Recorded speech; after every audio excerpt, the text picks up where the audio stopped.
बौद्ध हा केवळ धर्म नसून तो एक व्यापक सामाजिक विचारसरणी आहे. तो फक्त श्रद्धेचा विषय नाही, तर परिवर्तनाची चळवळ आहे. ही केवळ धार्मिक क्रांती नसून सामाजिक आणि राजकीय क्रांती होती. बुद्धांचे विचार हे प्रवचनापुरते मर्यादित नसून आचरणासाठी आहेत. बुद्ध पेरले की बाबासाहेब उगवतात, असं प्रतिपादन उपमुख्यमंत्री एकनाथ शिंदे यांनी केलं. सम्राट अशोक जयंतीचं औचित्य साधून ठाण्यात 8व्या आंतरराष्ट्रीय बौद्ध धम्म परिषदेचं आयोजन करण्यात आलं होतं. बुद्धरत्न सागर वेलफेअर फाउंडेशनतर्फे गडकरी रंगायतन इथे हा कार्यक्रम पार पडला. कार्यक्रमाच्या सुरुवातीला नमो बुद्धाय, नमो धम्माय, नमो संघाय या मंत्रोच्चारांनी वातावरण भारावलं.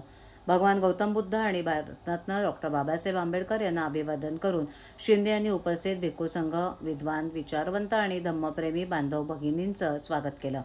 यावेळेला खासदार ज्योती वाघमारे, महापौर शर्मिला पिंपळकर, शिवसेना प्रवक्ते लोंढे, प्रवक्ते किरण सोनावणे तसंच विविध देशातून आलेले भिक्खू भंते, रत्नप्रिय थेरो, विशुद्धात्न महाथेरो, विनयबोधी महाथेरो, शांतिप्रिय थेरो भंते, डॉक्टर राजरत्न थेरो उपस्थित होते. ठाण्याच्या ऐतिहासिक वारशाचा उल्लेख करत शिंदे म्हणाले की सम्राट अशोक आणि सातवाहन काळात या भूमीत बौद्ध धर्मांचा मोठ्या प्रमाणात प्रसार झाला होता. कान्हेरी लेणी आणि प्राचीन सोपारा येथील स्तूप आणि शिलालेख हे त्याचे पुरावे आहेत. त्यामुळे ठाण्यात ही परिषद होणं अभिमानास्पद असल्याचं ते म्हणाले. धम्म परिषद ही धम्म चळवळीतील महत्त्वाची घटना असल्याचं सांगत त्यांनी आयोजक भंते, रत्नप्रिय थेरो आणि त्यांच्या सहकाऱ्यांचं कौतुक केलं. भिक्खू संघाला संघदान करण्याची संधी मिळाल्याबद्दल त्यांनी समाधान व्यक्त केलं. संघदान ही केवळ परंपरा नसून भिक्खू संघाच्या माध्यमातून बुद्धांच्या शिकवणीप्रती कृतज्ञता व्यक्त करण्याची भावना आहे, असं ते म्हणाले. या परिषदेत शिंदे यांना बौद्धरत्न पुरस्कार देण्यात आला. या सन्मानाबद्दल त्यांनी कृतज्ञता व्यक्त करत अशा पुरस्कारांमुळे जबाबदारी वाढते आणि समाजासाठी अधिक काम करण्याची प्रेरणा मिळते, असं ते म्हणाले. महाकवी वामनदादा कर्डक यांच्या ओळी उद्धृत करत त्यांनी मी वादळवारा, मी भूमिपुत्र आहे, मी बुद्धांचा अनुयायी, शांतीचा दूत आहे, असं सांगितलं.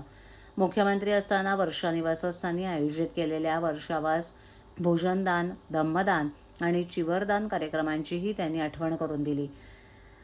बुद्ध पेरला की बाबासाहेब उगवतात यावेळी सांगत शिंदे म्हणाले की गौतम बुद्ध यांनी पेरलेली विचारांची बीजं दलितांच्या हृदयात रुजवली, शोषितांच्या रक्तात मिसळली आणि अस्पृश्यांच्या अश्रूमध्ये भिजली. समता, स्वातंत्र्य, बंधुता ही आमच्या सरकारची मार्गदर्शक तत्त्व आहेत. अनुसूचित जाती आणि नवबौद्ध घटकांसाठीच्या योजना शेवटच्या माणसापर्यंत पोहोचवण्याचं काम आम्ही करत आहोत, असं त्यांनी सांगितलं. भौतिक सुखाच्या स्पर्धेत मानसिक शांतता हरवत असल्याची खंत व्यक्त करत त्यांनी बुद्धांनी दाखवलेला मार्गच मानवतेला तारणारा असल्याचं सांगितलं. बुद्धांना मूर्तीत नव्हे तर विचारात शोधलं पाहिजे, असंही ते म्हणाले. न तलवार की धार से, न गोलियों की बौछार से, दुनिया बदलेगी तो सिर्फ बुद्ध के विचार से या ओळींनी त्यांनी भाषणाचा समारोप केला.